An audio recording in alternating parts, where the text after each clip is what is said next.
Greetings. It's amazing what comes up on YouTube as suggested videos, and such was the case yesterday. It's a channel called You Are Creators, and there is a playlist consisting of 35 videos called Down the Rabbit Hole, with some very strange testimonials, and it reminded me of something I personally experienced back in 2014. There was a series of events, things like pens, sellotape, little things that would seem to vanish and reappear elsewhere with no sort of logical explanation.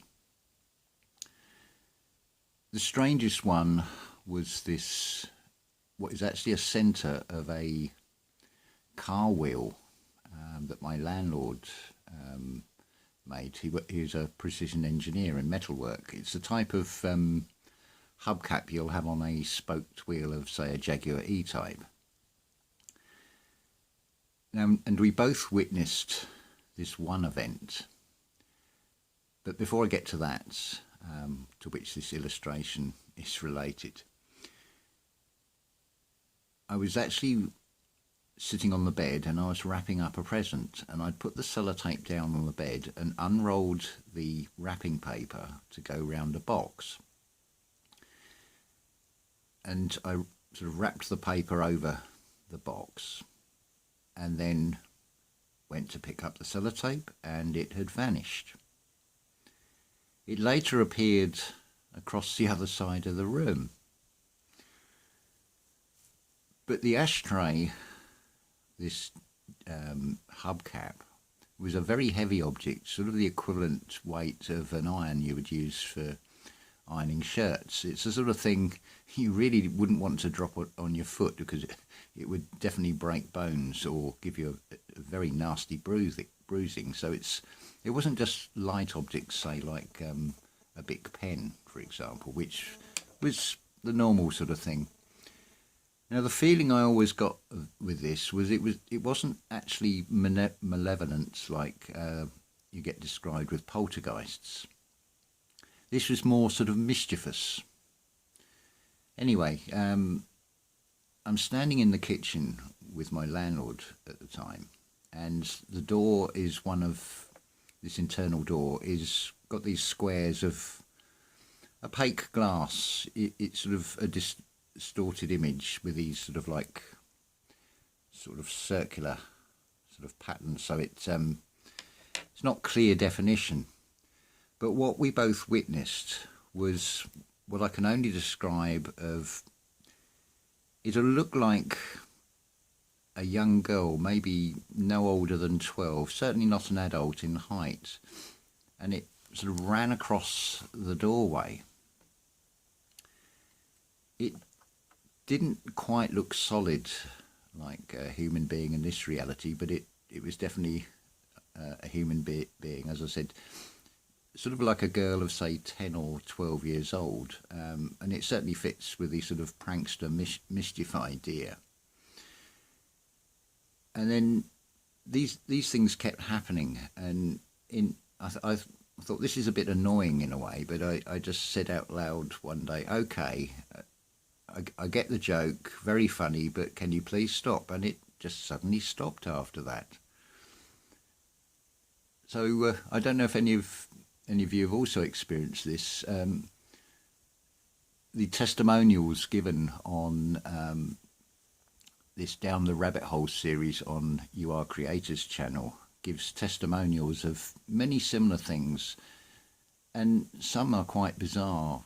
Houses that sort of appear and then disappear, landscapes that don't exist, missing time, objects sort of multiplying, and many other stories. I mean, make of it what you will. I'm just giving you my own testimonial on this, and I thought it was it sort of brought it back, listening to this playlist. With when we talk about dimensions. A dimension, by definition, is something that can be measured. It's said that we live in a three-dimensional reality, which is not quite true. We actually live in a fourth dimension reality. The other dimension is time. But you don't see any objects, whether they be living or something like a table or a chair, in its entirety. If you can imagine, if you will, a film strip, and what you're actually seeing is a frame, an instant fleeting moment of that time dimension. And it's like we've got this glitching thing going on. It's often described as the Mandela effect. My personal experience of that, the only one that I've actually had, was the film Back to the Future, and have seen adverts in sort of newspapers or car marts for the Mazda E2200 van, and the selling point was as used as the terrorist van in the Back to the Future film. In more recent years, I have seen that film, and it's now changed to a sort of cream and blue Volkswagen camper. Interestingly, I cannot actually remember the colour of the Mazda van that when I first saw the Back to the Future film, and I've seen it a few times over the years. So quite what the purpose is of that, whether it is just to put doubt in our minds, whether it is some sort of glitch in the matrix, I leave that to you to decide whatever your thoughts are. I welcome comments on this, because this is a fascinating subject in itself. I watched a film the other night I'd never seen before as well, called Time Bandits. Now the storyline in this is, it is 7 dwarfs who have stolen this map and can go through doorways, and they're basically sort of wannabe pirates. They're not very successful, but what unfolds in that film is almost like a truth drop. They're referred to as being connected to the Creator, and they're there to make trees and bushes and things in nature. It's almost a reference to the 7 Elohim, but instead of being giants, they're dwarfs in this film. Later on in the film, this older actor, I forget his name, appears dressed in a sort of smart grey suit with shirt and tie, and he's a representation of the Creator. Now the young boy who is the centre of this film, he even asks this Creator, he said, "Why would you do evil things?" And the Creator says to him, or says to the dwarves, "You don't think you stole the map from me, do you? I let you take it because I wanted to test out my creation." And I think this is a huge truth drop. When we're talking about them, they, the controllers, the opposition in this reality, that is the role they are playing. It seems quite clear that since that blood moon in, I think it was 2017, we entered a 7-year cycle of hell. And I think it's quite clear when you look at all the fear that is being generated by the media, all the illusions of this reality, that there is a sort of an air of desperation about the entire thing, which is why so much is happening at the moment, because it is that fourth dimension, time. That aspect of the Creator knows that 7-year cycle is coming to an end, and it is a battle of wills. It is a battle of finding our inner strength. It is what the media and the governments are saying is the test, the test on humanity, but it is a test of the spiritual. You'll find that very much as within, so without, as above, so below, is shown to us in so many ways. I mean, when you think of civil airliners, and particularly around Heathrow and Gatwick and Stansted in London, it is described as congested airways. So this has now come down, representing in a way the fall of mankind, the fall of humanity, because in many cases now the congested airways are right in front of your face, quite literally on your face in this masquerade. I also think, as I'm saying about this, about Notre Dame with that fire, and how those angel figures were taken down prior to that fire. Again, the allegorical message in that is the falling of the angels. Etymologically speaking, we are being fooled and we fall. A question that I was asked to explain again is the letter N. If you look at the capital letter, you can see on that, if you follow the shape of it from left to right, it rises, it falls and moves to the right and then rises again. It is also representing the sine wave. This is why I've suggested that the letter N represents Lord, hence you have enlightenment, as opposed to illumination, which is the opposition, the negative polarity. We can talk about this in many other ways. For example, in terms of magnetics, the polarities, the positive and the negative. And this is what we have to do internally to change this reality, because everything starts from within, and it's what we project out from the magnetics as to how this external reality is on this screen that is all around us. The world is a stage. There is a huge CGI screen. It's referred to as the Matrix. It's a very strange concept for anybody who's not going down this spiritual path, and anybody that happens to stumble across this channel, if they're going into YouTube and it just happens to come up, they think, what on earth is he on about? But we can only speak from experience. Wisdom is knowledge and experience, basically, and it is a truth known only to one. I can only give you inadequate descriptions and give you personal testimony and share other testimonies. Whether you believe them or not, that is entirely up to you. You'll know when you feel something and you experience something. There is always a level that pretty much everybody can experience, which is referred to as the sixth sense. You can sense when there is an atmosphere in a room. Notice the word atmosphere, atmosphere. You've also got atmosphere in the sense of oxygen, and otherwise you wouldn't be able to breathe. So there's always a duality to this reality, and we are co-creators, and it is from our feeling. One of the questions that is often asked is, where are we?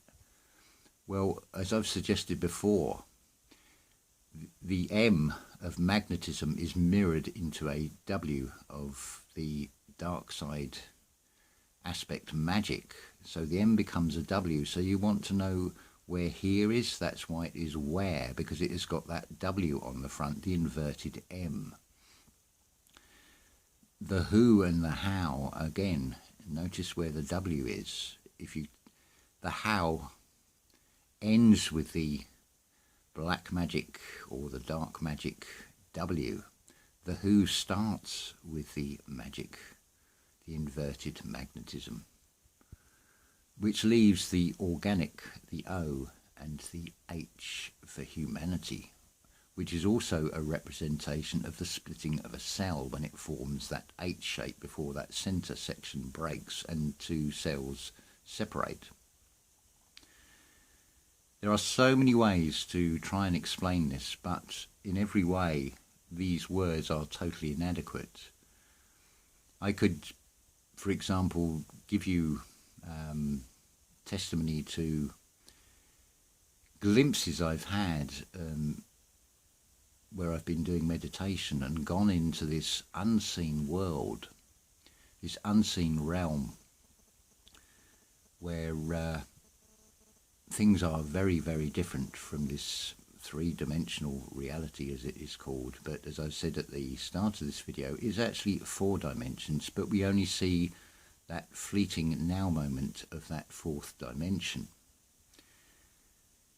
So make of it what you will, but there are some very interesting experiences.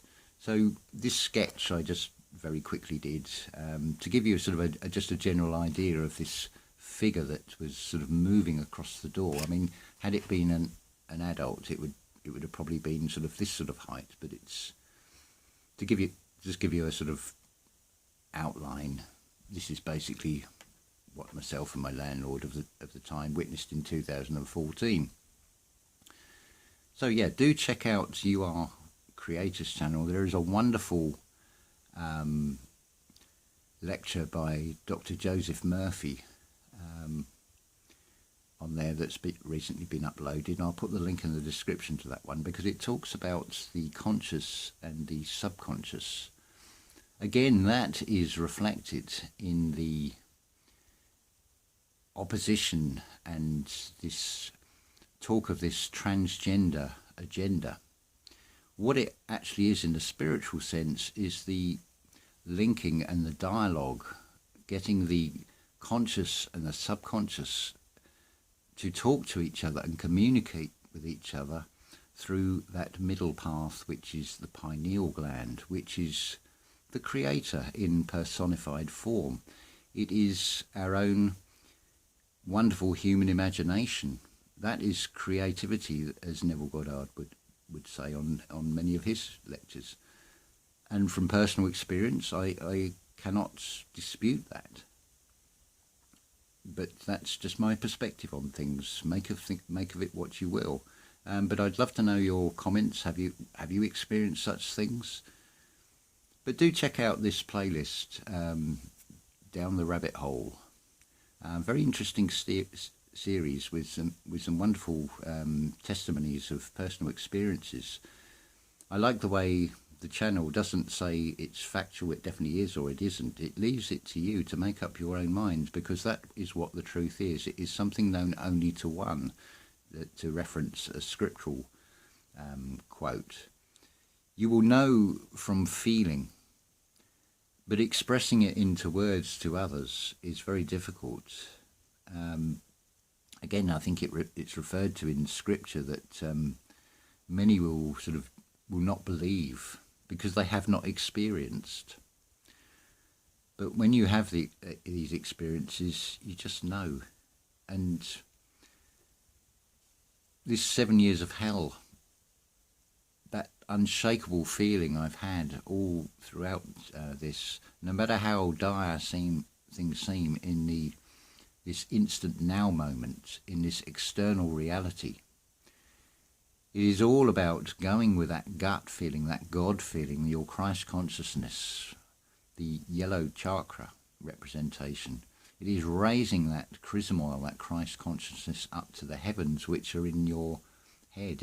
Again, in the Bible, Jacob, the dreamer, goes up to a place called Pineal.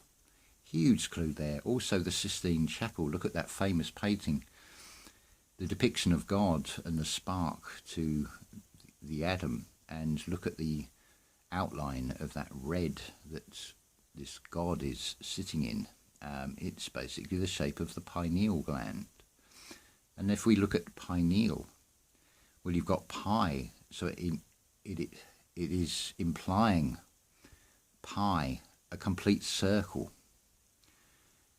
seeing everything. Then you've got N, then you've got, which is Lord, then you've got EA, which is ear, to be able to hear, to be able to see, to be able to sense, as I've described in previous videos. The AE, the EA, it's the life force, and then it is breathed into L. So who is El? That is us. We are El. We are the Elohim. We are the personified creator in these human forms here for the experience. Everything in this reality is very much like the difference between television and theatre.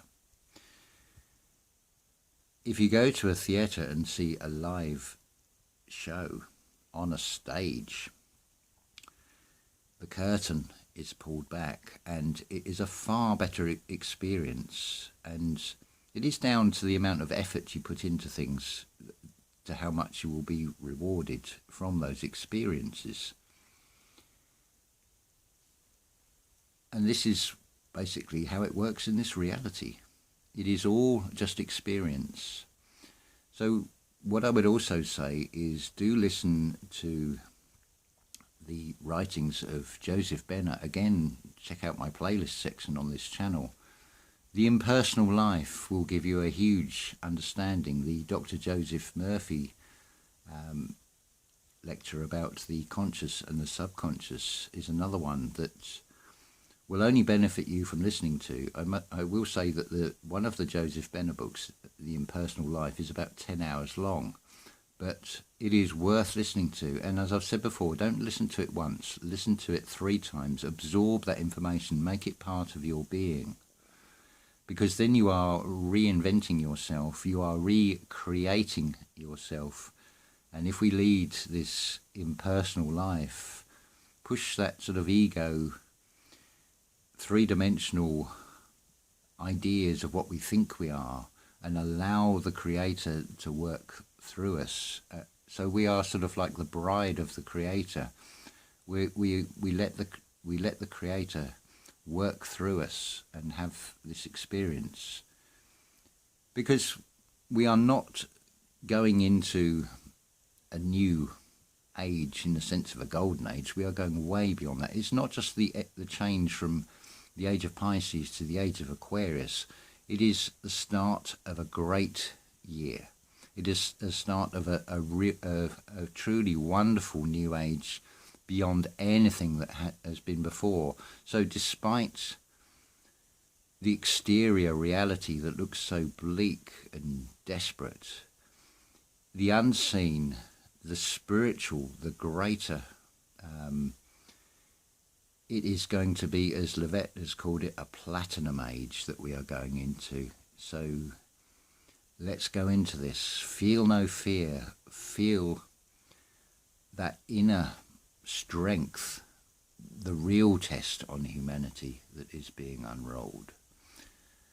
And we will get through this. It is the law and the promise, as Neville Goddard has called it. We have been promised something, and find the keys to the kingdom, and everything will be given to you. It is all going on internally. The more you meditate, the more you open up to these experiences, the more wonderful it's going to be. But it's down to how much time and effort you want to put into it. How much do you desire to go into this new age of wonder, or are you happy with the way things are? That is the free will. The choice is yours. So thank you for listening to this, and I wish you all a wonderful future. And in Lakesh, and ta-ta for now.